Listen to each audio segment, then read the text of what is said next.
Héctor Chamis está con nosotros la tarde de hoy en nuestra conversación semanal. Héctor, bienvenido, muy buena tarde para ti. Gracias, Dani, a vos. Creo que esto que ocurría en Ginebra, lo decía, previo a presentar este resumen, fue como premonitorio de todo lo que tuvimos que vivir en horas de la tarde en relación a la detención de las personas pertenecientes al comando de María Corina Machado. ¿Te sorprendió lo que pasó ayer? María Corina dijo hoy, si quieren desmantelarme el partido, mi partido es Venezuela. Pero sí, quieren desmantelar el partido. Y los hechos que producen siempre tienen una cierta espectacularidad. Alguien graba en un teléfono y en 5 minutos lo vieron millones de personas. Eh, Arrestan sacando de un vehículo a 2 personas bueno, 2 dirigentes del Partido 20.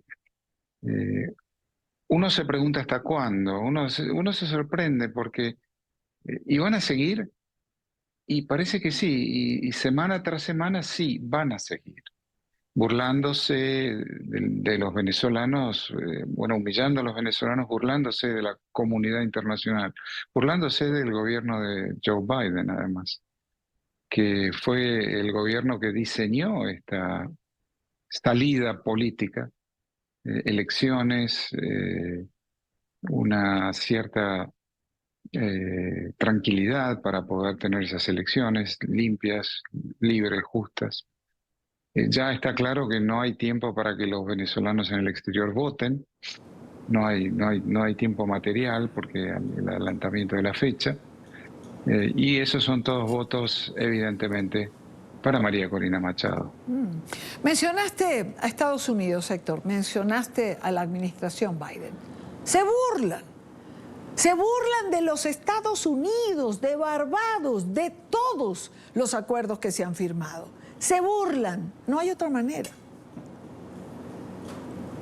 Sí, y esto lo que genera es indignación con unos, profunda decepción con otros, decepción con la administración Biden, que de vuelta diseñó esta salida política, y solo pueden atinar ahora a lamentar. Ayer la declaración del subsecretario Nicos es eso, de lamento el arresto de funcionarios o dirigentes del Partido 20 Venezuela. Todos lo lamentamos, pero un funcionario de alto nivel de la administración del Departamento de Estado tal vez debería decir algo más que lamentarlo. Y esto es una tremenda decepción. Cuando esto comenzó, cuando esta operación, esta fórmula política comenzó, muchos dijimos, esto no, esto es un incentivo a más de lo mismo, liberar a Alex Saab. Y además, cualquiera que siga a Venezuela sabe que el régimen busca pocas cosas. El levantamiento de sanciones, se lo dieron, la liberación de Alex Saab, porque es el que conoce las claves de las cuentas bancarias de Nicolás Maduro, nada menos. Y entonces son los recursos. Y en base a eso, quedarse en el poder, que es el objetivo primordial, para lo cual necesitan recursos y necesitaban a Alex Saab. Claro. Habiendo liberado a Alex Saab, no tienen ningún elemento de negociación de peso con el régimen. Levantaron sanciones. Bueno, tal vez alcance para esta administración, honestamente lo digo, con que continúen los negocios en el Caribe para algunas compañías petroleras, exploración de gas, para Chevron. Eso continúa. Por ahora dijeron que en abril iban a reinstalarlas, a reintroducirlas. Bueno, ya estamos a 2 semanas de abril. Habrá que ver, ¿no? Ahora, hace unos días atrás tú me decías exactamente en qué tipo de acciones se traduce ese lamentamos mucho. Porque se queda en lamentación, se queda en lamento, simplemente porque acciones parece que no hay. No tengo respuesta.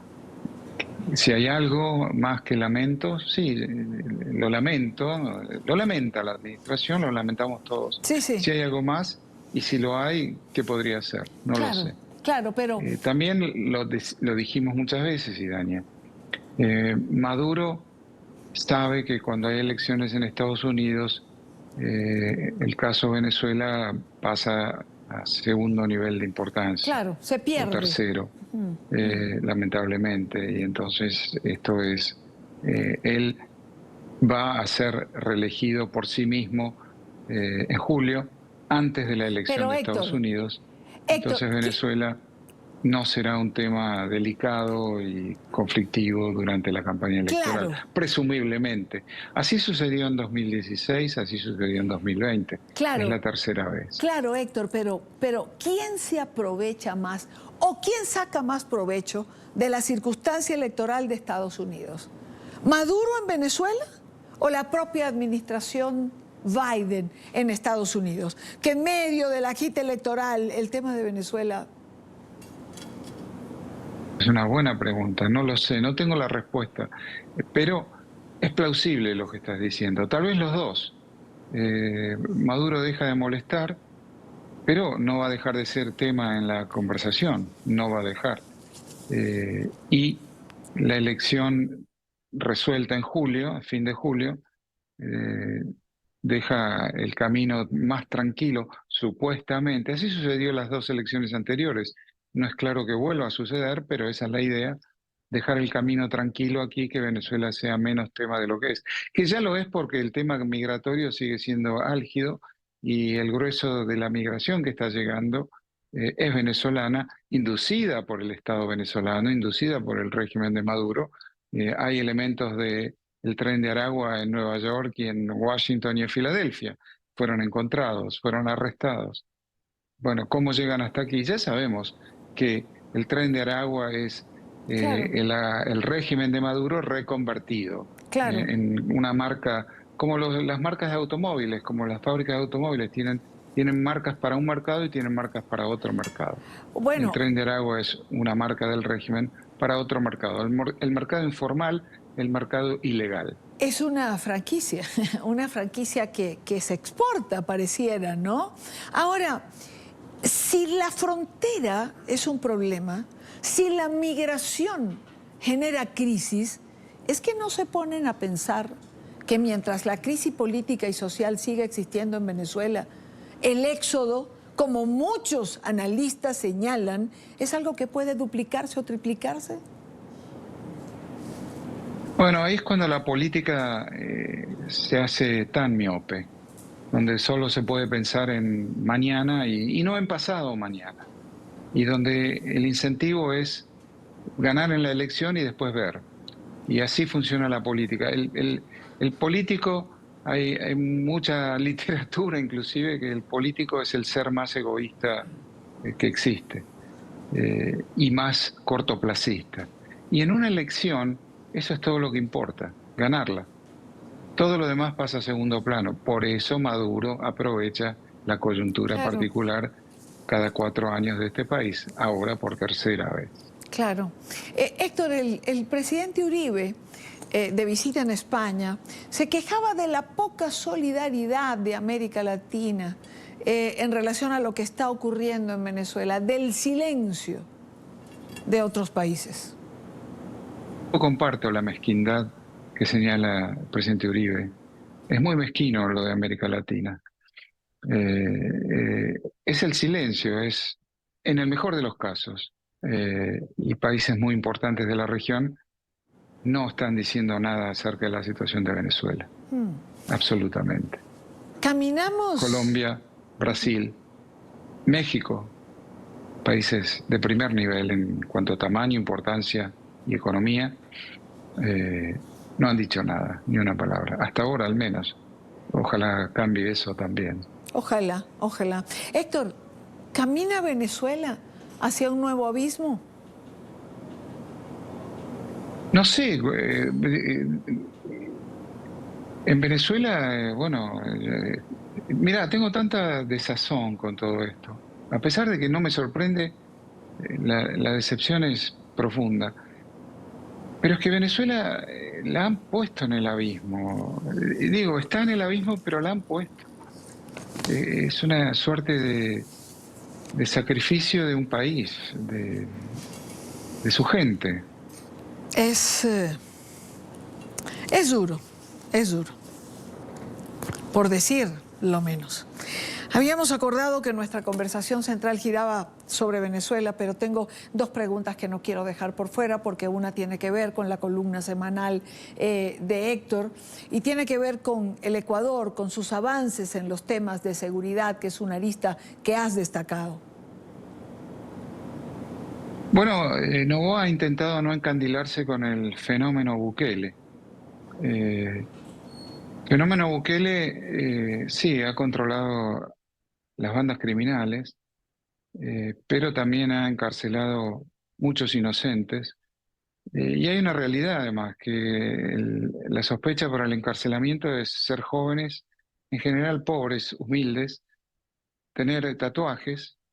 ¿Quién no tiene un tatuaje entre los jóvenes hoy, en todo el planeta?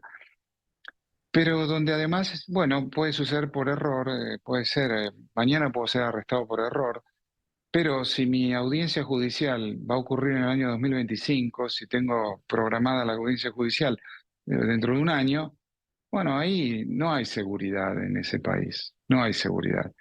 Y la organización criminal deja de ser las pandillas para ser el Estado mismo. Entonces la solución Bukele, tan maravillosa que genera muchos elogios, debería generar preocupaciones. Lo que está ocurriendo en Ecuador es el intento de normarlo dentro de la Constitución y dentro del derecho internacional humanitario, además, invocando y declarando un conflicto armado interno por el enfrentamiento con el narcotráfico. Me parece una salida esperanzadora en términos de conservar las instituciones que nos permiten tener democracia. Esas instituciones son la Constitución, la separación de poderes, la independencia judicial, el debido proceso, la presunción de inocencia. Eso nos permite tener democracia. Si todo eso desaparece, como es el caso de El Salvador, no hay democracia y por supuesto tampoco seguridad. Y antes de despedirte, un tema de campaña electoral en Estados Unidos que avanza. La migración, el debate sobre la crisis en la frontera ha sido tema hasta ahora. Pero también lo es el captar el voto latino. Y vemos a ambos candidatos con spots publicitarios. Por un lado, al expresidente Trump bailando al ritmo latino y atrayendo ese voto. Y por el otro, a Biden pidiendo desesperadamente, lo digo con esa palabra porque realmente la usó, diciendo que necesita el voto para ganar. Servimos para lo malo y también para lo bueno. Los necesito muchísimo. Necesito su ayuda. Bueno, es el voto de ciudadanos latinos en Estados Unidos, de aquellos que votan.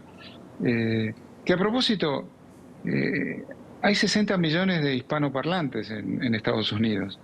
Estados Unidos es el cuarto país hispanoparlante del mundo, nada menos. Y una buena parte de esos hispanoparlantes votan.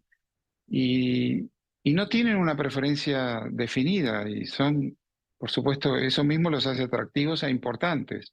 Muchas cosas de la agenda demócrata les es atractiva, pero muchos elementos de la agenda republicana también les es atractiva. Entonces es una disputa electoral por demás interesante, por demás importante para definir. Sobre todo, aquí se definen 3, 4 estados, nada más por la existencia del colegio electoral. Y la mayoría de los estados ya se sabe cómo van a salir, quién va a ganar. Pero en esos 3, 4 estados, Wisconsin, Pensilvania, etcétera, estados del medio oeste, casi todos ellos, Ohio, bueno, el voto latino define la elección en definitiva. Y al definir la elección define los 3 o 4 votos que pueden definir el colegio electoral y elegir al presidente. Entonces sí, los latinos somos el problema y la oportunidad. Voy a quedarme con esa frase. Los latinos en Estados Unidos somos el problema y la oportunidad. Héctor, gracias por acompañarnos como siempre.